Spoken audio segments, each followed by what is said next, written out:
Après l'Afghanistan, l'Irak, la Libye, la Syrie. À qui le tour? On va parler un peu de Syrie, de ce qui s'est passé avec ces bombardements illégaux de la part de la France, des États-Unis, de la Grande-Bretagne. Il s'est passé quelque chose d'intéressant quand même. C'est quand même intéressant dans la mesure où, avec ces bombardements, l'Occident s'est ridiculisé totalement et, en ce qui me concerne, a perdu la partie, la bataille de la Syrie. Alors quand je dis la bataille de la Syrie, les gens ont oublié que c'est une guerre qui dure depuis 7 ans quand même. Ça fait 7 ans qu'on bombarde ce pays de manière illégale, qu'on essaye et qu'on veut absolument faire partir Bachar el-Assad de manière illégale, et qu'on vient encore de bombarder ce pays de manière illégale, et quand je dis on, je parle de l'Occident. Donc, c'est bien, voilà, on s'est totalement ridiculisé. Alors pour les gens qui tenteraient de dire « ouais, Macron, notre président, il obéit aux États-Unis, machin », et où est-ce que vous avez vu jouer que Macron était un président? Voilà, je voudrais revenir là-dessus, c'est hyper important de comprendre ça. Dans notre pays, il n'y a plus de souveraineté présidentielle. Donc le président ne sert plus à rien. Ce n'est pas un président. C'est un représentant de commerce qui vante et vend tout ce qui peut rapporter à ceux qui l'ont placé là. Qui l'a placé là? Les médias, et qui appartiennent aux mêmes personnes qui font partie de la communauté de Rothschild. Parce qu'il était aussi travailleur chez Rothschild. Quand je dis travailleur.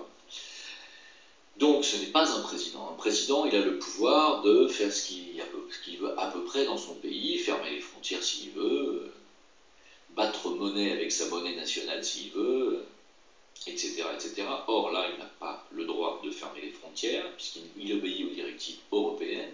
Il n'a pas le droit de battre monnaie, puisque nous n'avons plus de monnaie nationale. Et finalement, il a le droit de prendre aucune autre décision que ce que l'Union européenne lui dit, et que ce que ses maîtres lui disent. Ce n'est plus un président, et la France n'est plus un pays. J'insiste bien sur ce fait, parce que les gens ne comprennent pas que nous ne sommes plus un pays. La France n'est plus un pays.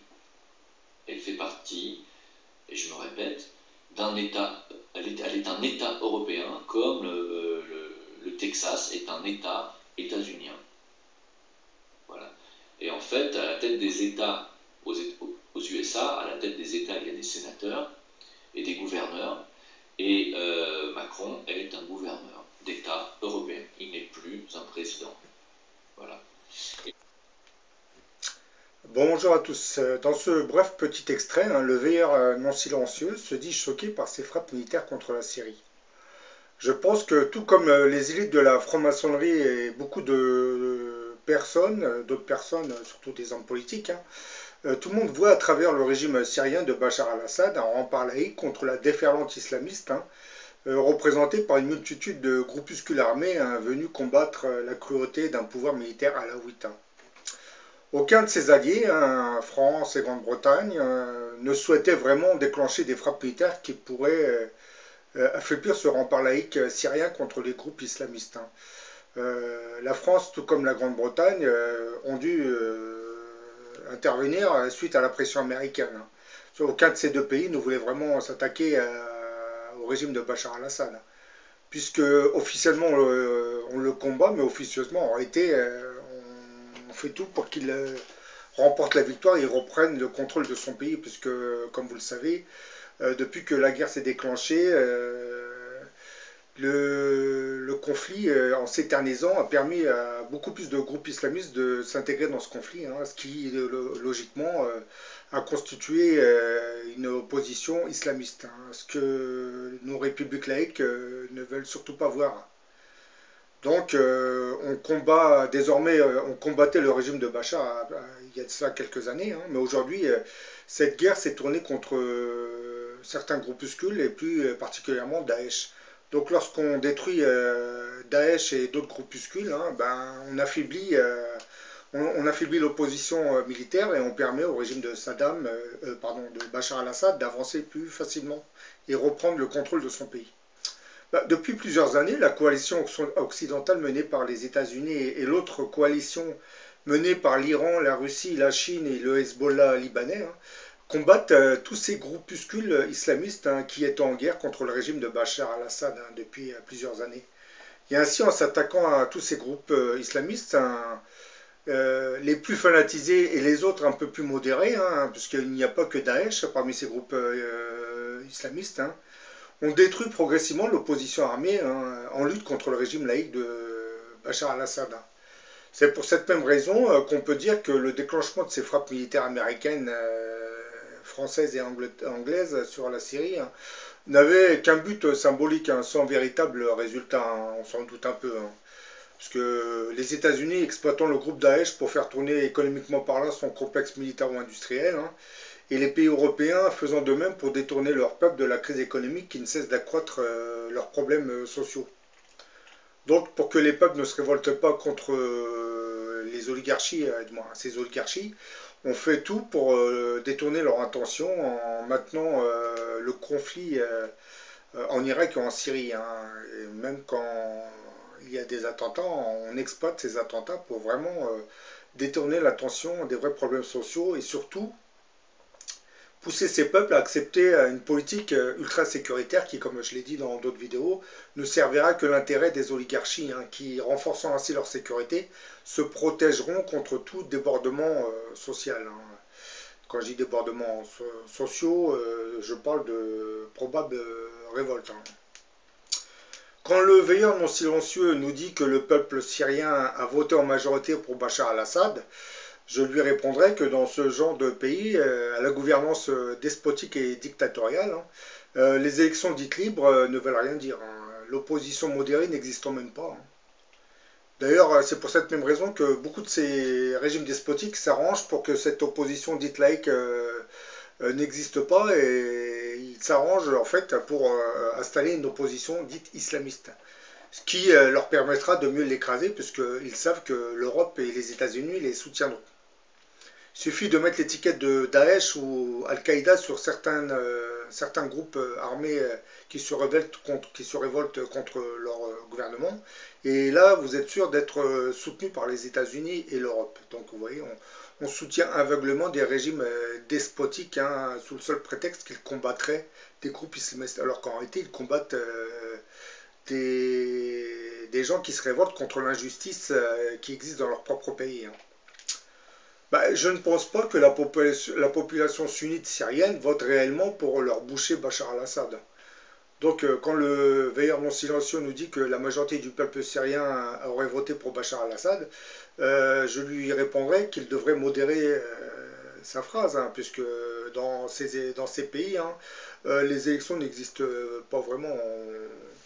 On organise des élections pour faire croire à une pseudo-démocratie encore. Je reste poli. Hein.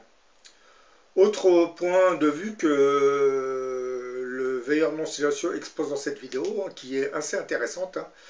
Il dit que le président Macron n'a plus aucun pouvoir dans son propre pays, se contenterait d'obéir aux directives de l'Union économique européenne. Bah, c'est plus ou moins logique quand on relit les prophéties qui nous annoncent la venue de ce mystérieux grand monarque hein, pour la fin de notre monde. Certaines prophéties sont assez explicites, hein. Elles nous disent que ce grand monarque reprendra le contrôle de l'ancien empire romain. Cet empire romain qui n'existe plus a finalement été remplacé par l'Union économique européenne qui regroupe plusieurs nations européennes. Bah, par la création de l'Union économique européenne, certaines puissances invisibles hein, ne feraient que préparer le chemin hein, pour la gouvernance mondiale de ce mystérieux grand monarque. C'est ce que semblent dire les prophéties suivantes. Hein. Au IXe siècle, Raban Mor, archevêque de Mayence, rapportait que Saint Rémy, à la veille du baptême de Clovis, aurait prophétisé en ces termes. Vers la fin des temps, un descendant des rois de France régnera sur tout l'antique empire romain. Il sera le plus grand des rois de France et le dernier de sa race. Ben, il arrivera comme par miracle. Là, de son côté, vous avez un autre personnage, Barthélemy Holzhauser, disait le Tout-Puissant interviendra par un coup admirable que personne ne pourrait imaginer et le puissant monarque viendra de la part de Dieu. Mettre les républiques à néant, subjuguera tous ses ennemis, transformera l'empire des Français et régnera de l'Orient à l'Occident. Ben, là, c'est dit clairement, hein, comme vous venez de l'entendre. Saint Rémy, lui, disait que quelques-uns de nos docteurs disent qu'un roi franc possédera un jour l'Empire romain dans toute son étendue, hein, Et ce roi viendra dans les derniers temps du monde. Il sera le plus grand et le dernier de tous les rois. Ben, comme vous l'aviez remarqué, dans certaines de ces prophéties, on insiste beaucoup sur la nature divine qui enverra ce mystérieux grand monarque de la fin des temps. Et il reprendra progressivement le contrôle de l'ancien empire romain, il le fortifiera, il domptera les hérétiques et soumettra à son empire les républiques laïques et toutes les nations dites rebelles. Ce grand monarque est aussi dit à descendre du ciel, parce qu'il naîtra, parce qu'il sera surtout envoyé de Dieu et spécialement destiné par la divine providence. Tout comme la création de l'Union économique européenne, qui semble préparer la gouvernance de ce mystérieux grand monarque, on peut dire que la fin des dictateurs arabes jouerait un rôle pratiquement identique. Le vide laissé par tous ces dictateurs arabes détrônés sera autant d'opportunités apportées à ce mystérieux grand monarque, surtout donné à ce grand monarque pour qu'il reprenne plus facilement le contrôle, la gouvernance de ces pays arabo-musulmans. Et surtout quand on sait que ce grand monarque attendu par les chrétiens correspondra en fait à cet autre monarque attendu par les musulmans, auquel ils ont donné le titre de Mahdi. Donc la chute de tous ces dictateurs, Kadhafi, Saddam Hussein, Ben Ali, aujourd'hui Bachar al-Assad, n'est pas le fruit du hasard. Parce que comme je vous disais, certains peuples et certaines armées se fortifient autour de ces dictateurs. C'est un peu l'âme du pays, c'est l'égrégore du pays. Et tant que vous ne vous débarrasserez pas de cet égrégore, ça sera très dur de modifier l'esprit du peuple, du moins des gens de ces pays. Et aujourd'hui qu'il n'y a plus de dictateurs dans certains pays, c'est beaucoup plus facile. Vous avez à la tête de ces nations des sortes de gouvernements fantômes, qui pour beaucoup ont été installés plus ou moins par les États-Unis ou l'Union économique européenne, qui n'ont pas de, de vraie légitimité aux yeux de certains, du moins d'une partie des peuples. Et cet état de fait permettra dans le futur à ce mystérieux grand monarque qu'on appelle le Mahdi, entre autres, de mieux conquérir ces pays. Parce qu'à travers le personnage du Mahdi, c'est une réforme. C'est une révolution qui sera envoyée par le Créateur des mondes pour sauver ces peuples. Parce qu'aujourd'hui, on dit que les dictateurs ont disparu, mais en réalité, je vais être honnête avec vous, que vous alliez en Algérie, en Tunisie, en Égypte, en Irak et en Syrie, bien dans d'autres pays, ce sont toujours des régimes despotiques qui sont à la tête de ces nations. Et bah oui, les militaires n'ont pas lâché prise. Vous prenez le cas de l'Algérie. L'Algérie, vous n'avez pas un dictateur, mais vous avez un président qui est une marionnette en fin de compte. Même si aujourd'hui le président actuel de l'Algérie est handicapé, affaibli, l'Algérie a toujours été gouvernée par des généraux. Les présidents, d'ailleurs, sont d'anciens officiers qui ont enlevé l'uniforme pour porter le costume. Oui, dans ces pays, ce sont que des régimes militaires. Donc le Mahdi, lorsqu'il reviendra, aura beaucoup de travail à faire. Et la fin du moins la chute de ces dictateurs, parce que l'Algérie avait aussi bon, je ne vais pas dire un dictateur, elle avait son président, c'était l'ancien président Houari Boumediene. Donc imaginons que le Mahdi ait une origine algérienne. Ça va être très très dur pour lui de renverser ce pays en sachant qu'à la tête il y a un égrégore qu'on appelait Boumediene. Donc cet égrégore a disparu, comme vous le savez, puisqu'il est mort en 1978. Et ce qui a laissé par la suite le pouvoir à une clique de généraux. Et donc il n'y a plus d'entité qui gouverne ce pays. En réalité, ce sont des généraux qui se partagent la gouvernance. Tout comme l'Égypte, l'Irak aussi. L'Irak, bon, on a un gouvernement installé par les États-Unis, un gouvernement chiite. Donc voilà, j'ai fait cette vidéo pour répondre un peu aux veilleurs non silencieux qui partagent un peu les mêmes convictions que beaucoup de nos hommes politiques concernant la Syrie. Il ne faut surtout pas se débarrasser de ce régime despotique syrien, parce que ça serait la seule barrière laïque contre l'islamisme rampant dans ce pays. Bah oui, c'est que voilà, on est en train de nous tromper, on nous fait croire qu'on nos gouvernements sont en guerre contre le régime de Bachar, officiellement. Mais officieusement, en réalité, on fait tout pour qu'il remporte la victoire. D'ailleurs, sur le terrain, vous constaterez que les bombardements ne ciblent pas vraiment les positions de l'armée syrienne hein, depuis plusieurs années. Hein. Les bombardements, qu'ils soient de la coalition occidentale américaine ou du côté russe, ne font que bombarder l'opposition militaire armée.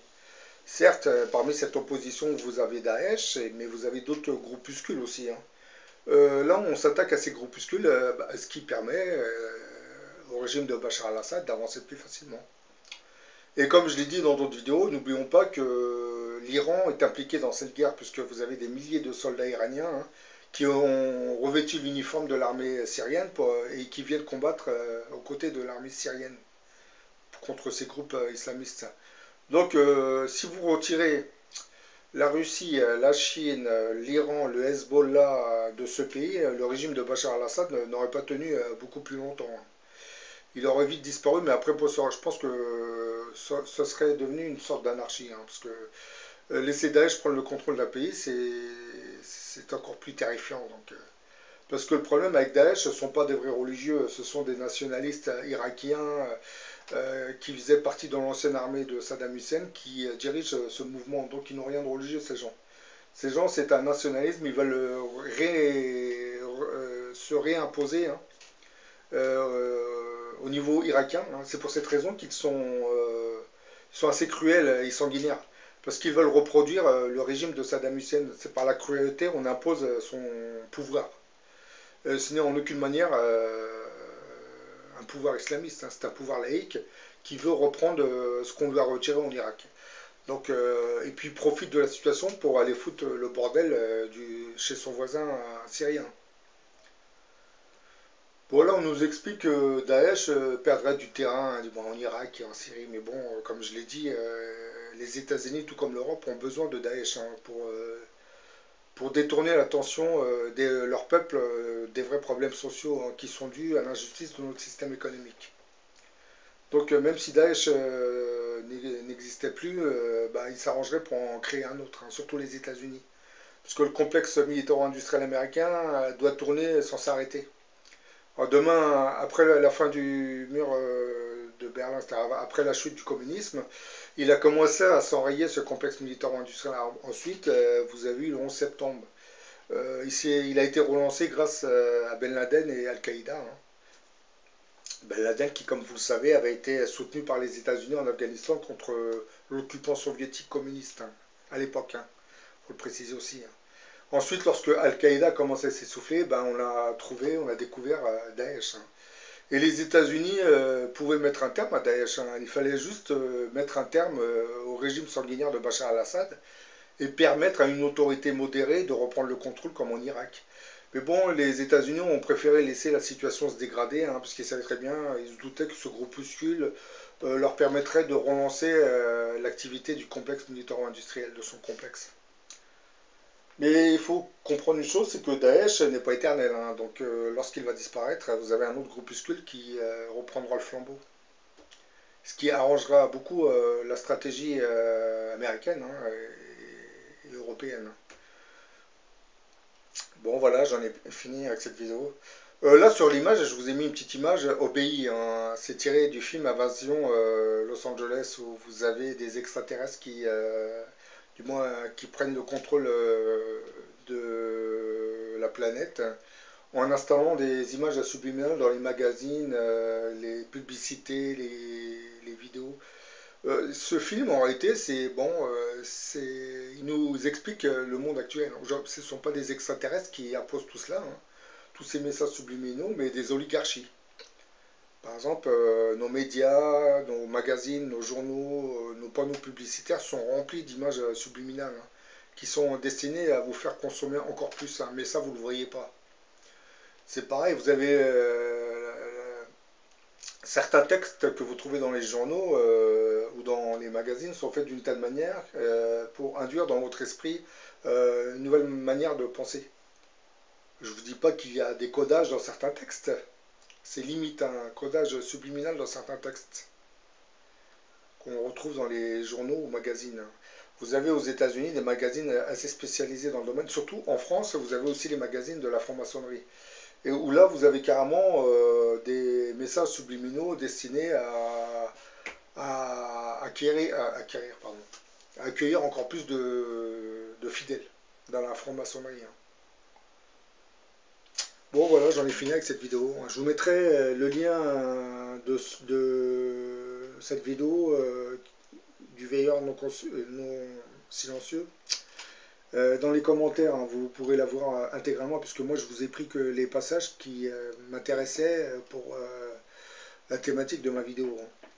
Comme je reste honnête, hein, je vous mettrai le lien pour que vous puissiez voir la vidéo dans son intégralité. Hein, parce que bon, vous vous doutez bien que je ne partage pas les mêmes opinions que le veilleur non silencieux, hein, vous l'aviez bien remarqué, je pense. Parce que moi, je ne suis pas pour protéger le régime sanguinaire de Bachar al-Assad, hein, malgré qu'il combatte des groupes islamistes. Hein. Je suis là pour mettre, moi je suis d'avis pour qu'on mette un terme à ce régime, tout comme les autres régimes. Mais je pense que ça se fera réellement et concrètement dans le futur. Hein, lorsque le grand monarque apparaîtra.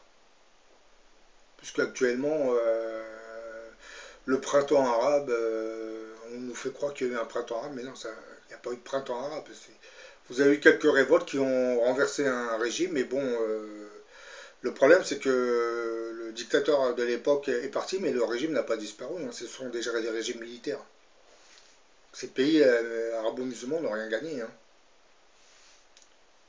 C'est un peu la même chose du côté des pays de l'Est. Hein. On nous a parlé du printemps de l'Est. Il ne s'est rien passé. Les pays se sont révoltés contre l'emprise communiste. Et lorsque le communisme a disparu, bah, qu'est-ce qui s'est passé? Bah, la société de consommation s'est empressée de s'installer à la tête de ces nations. Quand je dis la société de consommation, je parle du système économique capitaliste. Hein. Aujourd'hui, beaucoup de gens qui vivaient dans ces pays regrettent le communisme, hein, où vous aviez des loyers modérés, vous avez des transports gratuits, puisque c'est l'État qui gérait, qui payait beaucoup de choses. Aujourd'hui, ce sont des sociétés privées hein, qui s'occupent de tout cela, donc il faut tout payer. Et oui, c'est ça que les gens ne comprennent pas, c'est qu'à travers le système capitaliste, on vous fait croire que vous allez vivre une pleine liberté. Ce qu'on a oublié de vous dire, c'est que c'est une liberté encadrée. Hein, et vous serez surtout victime de cette emprise néfaste du capitalisme. Hein. Dans les pays de l'Est, ils se sont rendus compte de cela, je pense. C'est déjà trop tard, puisque beaucoup de ces pays commencent à intégrer l'Union économique européenne. L'Union économique européenne, c'est une machine à capitaliser l'économie de toutes les nations qu'elle intègre. Ça, bah oui, sinon les États-Unis n'auraient jamais laissé l'Union économique européenne se créer. Hein. Malgré que l'Union économique européenne deviendra un concurrent américain, les États-Unis, surtout les stratèges américains, avaient compris que c'est une composition capitaliste qui va faire perdurer le système économique capitaliste. Donc on fera tout pour la laisser prendre du pouvoir et intégrer tous les pays, surtout les pays de l'Est. Hein. Parce que c'est la finalité des États-Unis de privatiser toute la planète hein, et se débarrasser du communisme, du moins ce qui reste du communisme. Hein. Bon voilà, j'en ai fini avec cette vidéo. Je vous dis à la prochaine pour une autre.